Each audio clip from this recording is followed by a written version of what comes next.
Mientras esperaba que hirviera la infusión, sentado junto a la hornilla de barro cocido, en una actitud de confiada e inocente expectativa, el coronel experimentó la sensación de que nacían hongos y lirios venenosos en sus tripas.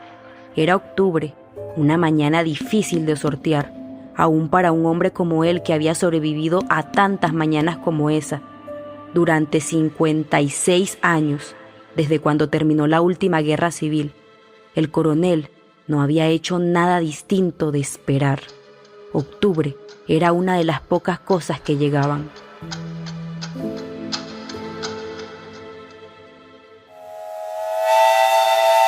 Expreso Macondo. Tras las huellas de Gabo.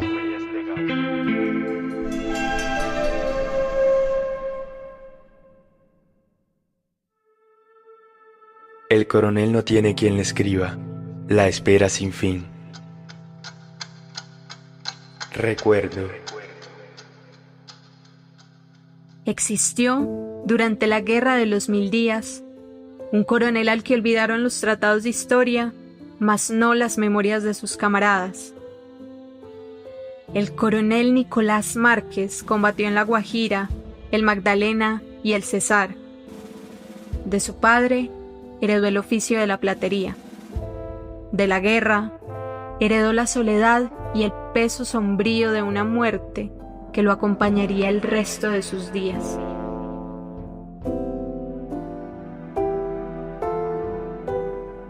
El interés de Gabriel García Márquez por sus abuelos maternos surgió después de su visita a Cataca en 1950, como lo narra el escritor en sus memorias. En el tren de regreso a Barranquilla, ante el temor por los recuerdos perdidos, comenzó a preguntar a Luisa Santiago sobre el coronel Nicolás Ricardo Márquez Mejía y Tranquilina Iguarán Cotes, su esposa, dos personas que marcarían el curso de su carrera literaria para siempre.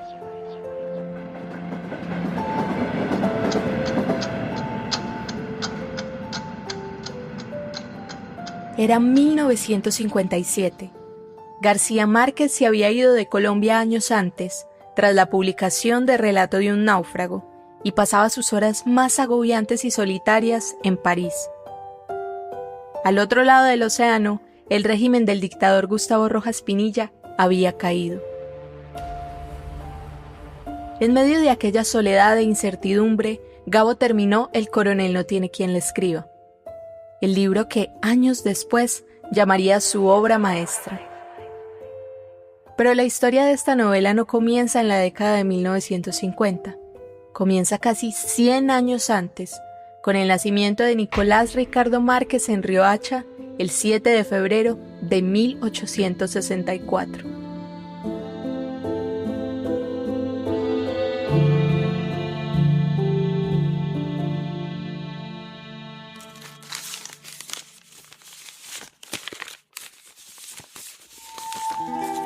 Las pocas fotos que se encuentran del coronel Márquez muestran a un hombre de expresión noble, pero imponente. Tiene el semblante de quien fácilmente podría ser presidente, ministro o escritor, de rasgos fuertes y una serenidad sonriente. Lleva unos anteojos que parecen hacer parte de su rostro, como el mismo García Márquez lo describió alguna vez. Porta una calvicie prolija, como si los años le hubiesen arrancado los cabellos, de adelante hacia atrás, con un trazo perfecto. Tiene la mirada de una persona que soporta lo que lleva encima. En su cuerpo arrastra el peso del pasado, de la guerra, de la muerte.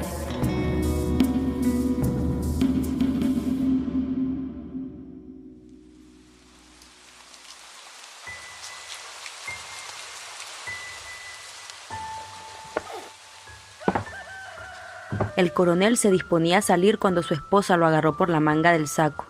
«Peínate», dijo. Él trató de doblegar con un peine de cuerno las cerdas color de acero, pero fue un esfuerzo inútil. «Debo parecer un papagayo», dijo. La mujer lo examinó. Pensó que no. El coronel no parecía un papagayo. Era un hombre árido, de huesos sólidos articulado a tuerca y tornillo. Por la vitalidad de sus ojos, no parecía conservado en formol. La historia del coronel no fue la única que se gestó durante los años 50 en la cabeza de García Márquez. Para ese entonces ya llevaba Macondo pegado a la piel. Originalmente, la historia de este coronel haría parte de un grueso libro llamado La mala hora, que también contendría la historia de los funerales de la mamá grande. Durante más de 5 años, y como ya había pasado con la hojarasca, Gabo luchó con sus ideas hasta que decidió replantear y separar las historias. Así, dio a luz a 3 libros conectados de alguna manera con el universo de Macondo, como allanando el terreno para lo que vendría después.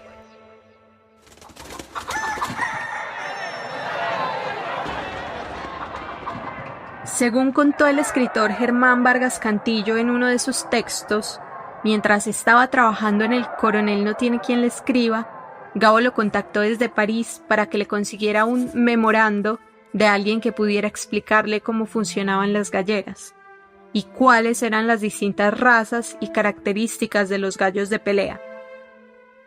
Quien le dio esta información a Vargas Cantillo fue el fotógrafo Enrique Scopel, un miembro del grupo de Barranquilla que vivía entonces en La Habana, Cuba. La respuesta de Scopel fue, como el mismo Vargas lo relató, un tratado sobre gallos interesante y completo, que incluso podría haber sido otro libro.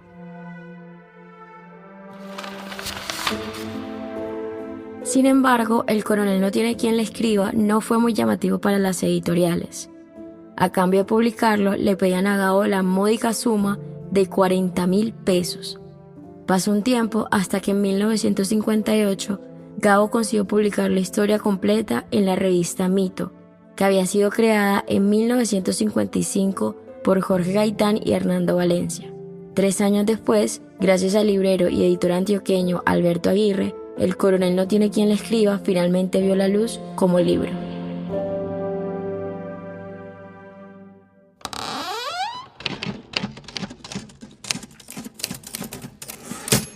Nada para el coronel. El coronel sintió el terror. El administrador se echó el saco al hombro, bajó el andén y respondió sin volver la cabeza. El coronel no tiene quien le escriba.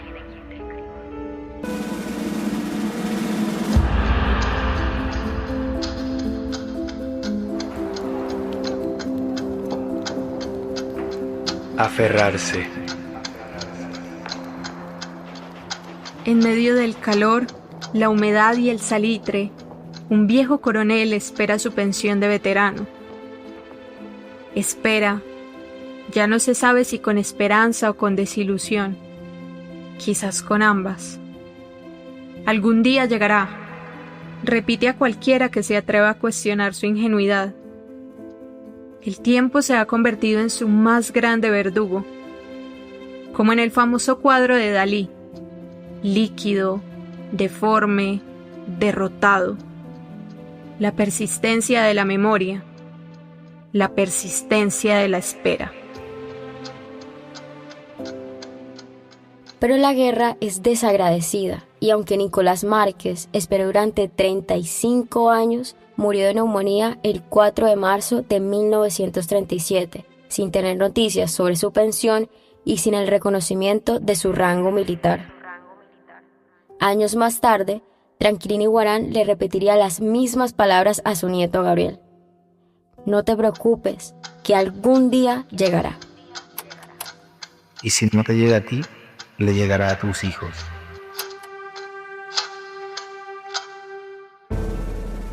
El mismo año de la muerte del coronel Márquez, se promulgó la Ley 65 del 10 de septiembre, con la cual se crearía el escalafón de antiguos militares de la Guerra de los 1000 días.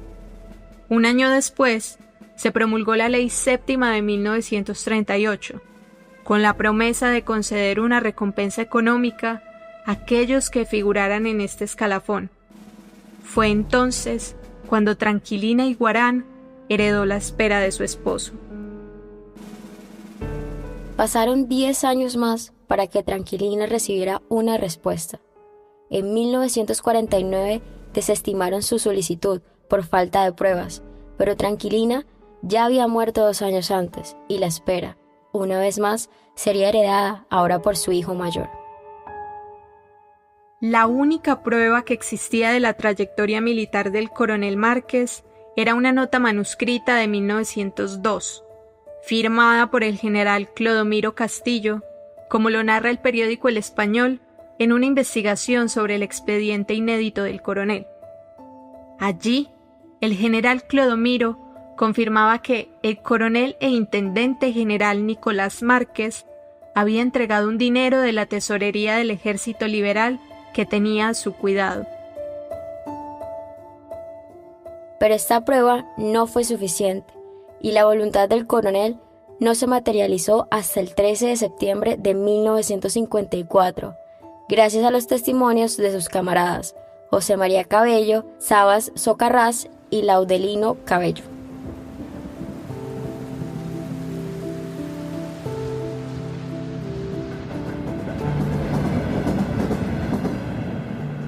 Desolado, en el 7º piso de un edificio en París, un hombre espera con ansias cartas que nunca llegarán. Para ignorar aquella angustia, se refugia en la escritura. Cada día de espera es una página más. La delgada línea entre la realidad y la ficción se disipa. De repente, es difícil saber cuál está imitando a cuál.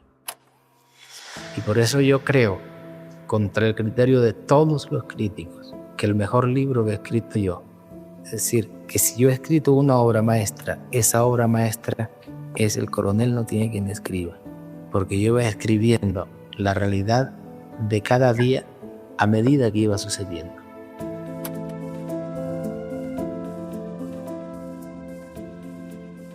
A pesar de la falta de apoyo, la publicación de El coronel no tiene quien le escriba fue un completo acierto, llegando al teatro e incluso al cine en 1999, con una película dirigida por Arturo Ripstein, donde participaron actores como Fernando Luján, Daniel Jiménez Cacho y Salma Hayek. En 2001, el periódico El Mundo de España la incluyó en su lista de las 100 mejores novelas publicadas en español en el siglo XX, lista a la que también pertenecen 100 años de soledad y Crónica de una muerte anunciada.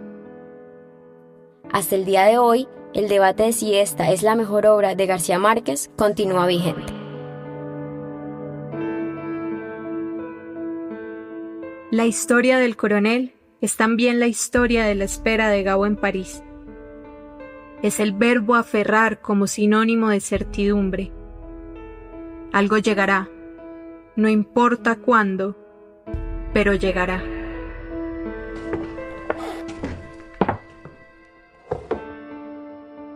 La mujer se desesperó, y mientras tanto, ¿qué comemos?, preguntó, y agarró al coronel por el cuello de franela, lo sacudió con energía. Dime, ¿qué comemos?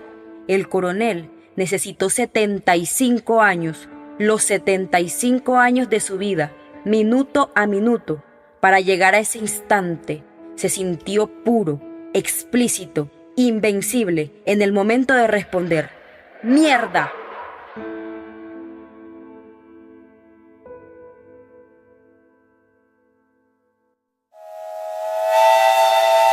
Expreso Macondo. Tras las huellas de Gabo.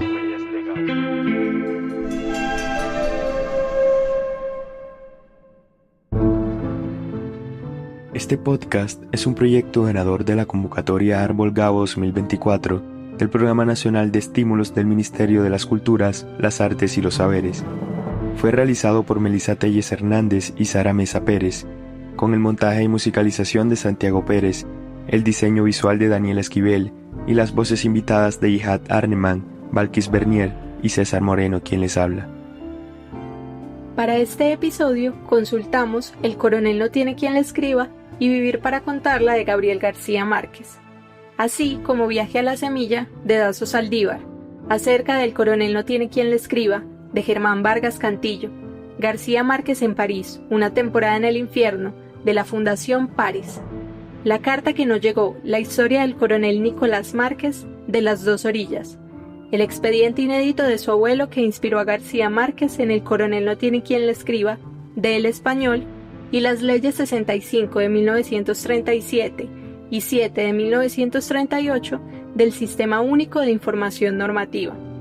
Utilizamos también fragmentos sonoros de RTI, entrevista de Germán Castro Caicedo a Gabriel García Márquez del archivo de la HJCK. Puedes encontrar la información completa disponible en nuestra descripción.